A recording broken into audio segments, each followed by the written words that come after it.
মাঝে মনের মধ্যে কিছু আমল করার ইচ্ছা আসে না?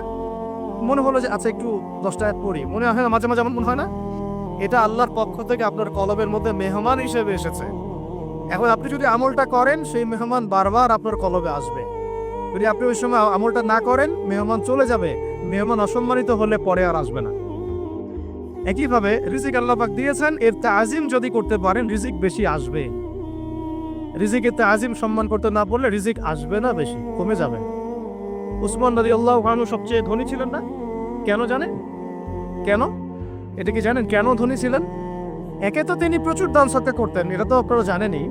আরেকটা জিনিস অনেকে জানে না, তিনি উটের পিঠে বসেছিলেন, কিছু একটা খাচ্ছিলেন, এই দুই একটা দানা পড়ে গেছে নিচে। উটের পিঠ থেকে নেমেছেন, নেমে সেই দানা উঠিয়েছেন, পরিষ্কার করেছেন, ধুয়েছেন, আবার খেয়েছেন। তার এই দুই চারটা দানার কোনো কিন্তু মানে পরোয়া না করলেও চলে, তার প্রচুর অর্থ সম্পদ আছে।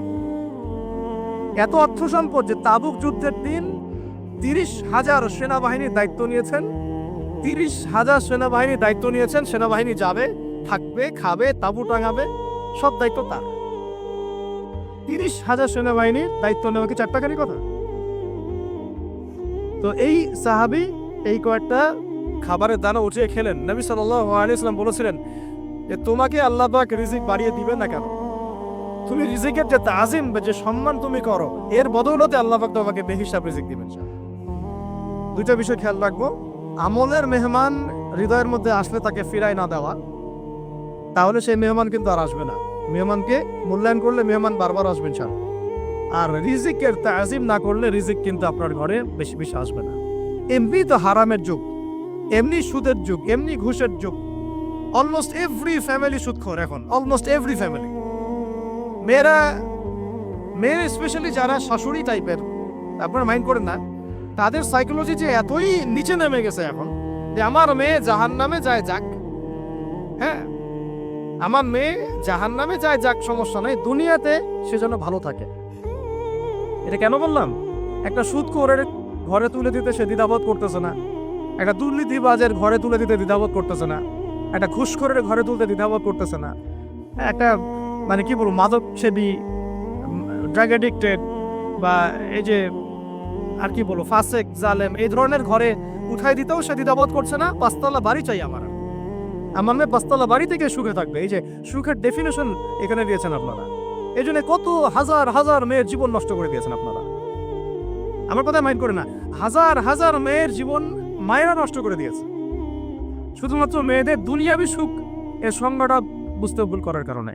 এর নাম যদি সুখী হইতো, তাহলে অমুসলিমরা সুখী না কেন? পশ্চিমারা তার সুখী না কেন? ওরা আত্মহত্যা করে কেন? এভাবে মেয়েদের জীবন নষ্ট করেছেন। অথচ অল্প যদি হালাল রিজিকও হতো, আল্লাহ পাক তাকে বরকত দিতেন, সুখে থাকতো। আল্লাহ পাক আপনাদেরকে রিজিকের মূল্য বোঝা, তাজিম করার তৌফিক দান করেন, আমিন। অনেক ভিতরে চলে যাচ্ছে আমি, সময় আমাদের হাতে আরো শর্ট হয়ে আসতেছে। তো এখানে একটা কথা বলে দিব যে রিজিকের প্রসঙ্গ যেহেতু আসছে, যে হালাল খেতে হবে আমাদেরকে, হারামের দ্বারস্থ হওয়া যাবে না। আপনার স্বামী যদি হারাম খায়, আপনি স্বামীকে বুঝান, তাকে ওই চাকরি ছেড়ে দিতে আপনি উৎসাহিত করেন। আমি আপনাদেরকে একটা অনেস্টির সাথে একটা কথা বলি, যত এই যে প্রশাসনে যত ঘুষখোর আছে, ঠিক আছে, যত দুর্নীতিবাজ আছে, যত মাদকসেবী আছে, মাদকের ব্যবসায়ী আছে, যত সুদখোর আছে, এরা সবাই কেন এই খারাপ কাজগুলো করে জানেন? তার স্ত্রীকে ভালো রাখার জন্য, তার মাকে ভালো রাখার জন্য, তার সন্তানদেরকে ভালো রাখার জন্য।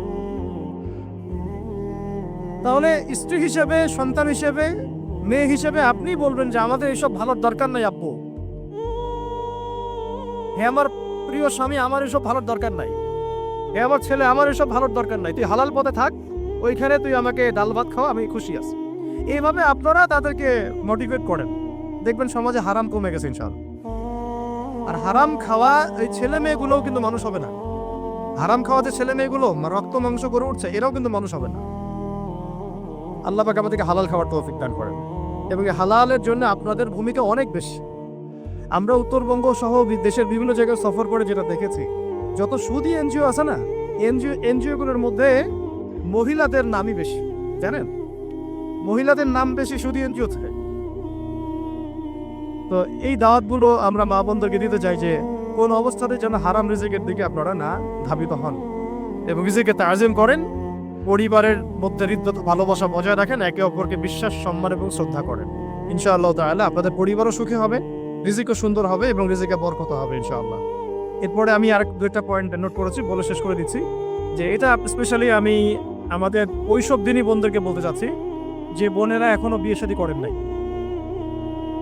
সেটা হচ্ছে যে বিয়ে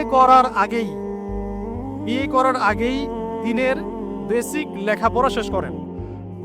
এত পাগল হওয়ার দরকার নেই। চরিত্র হেফাজত হচ্ছে না, রোজা রাখেন, ঠিক আছে? দিনই পড়াশোনা আগে শেষ না করে বিয়ে করতে যায় না। বহু আলেমা যারা মাদ্রাসা লাইনের ছাত্রী ছিল, তিনি পড়াশোনা শেষ না করে বিয়ের পিড়িতে বসার কারণে ক্যারিয়ার ধ্বংস হয়ে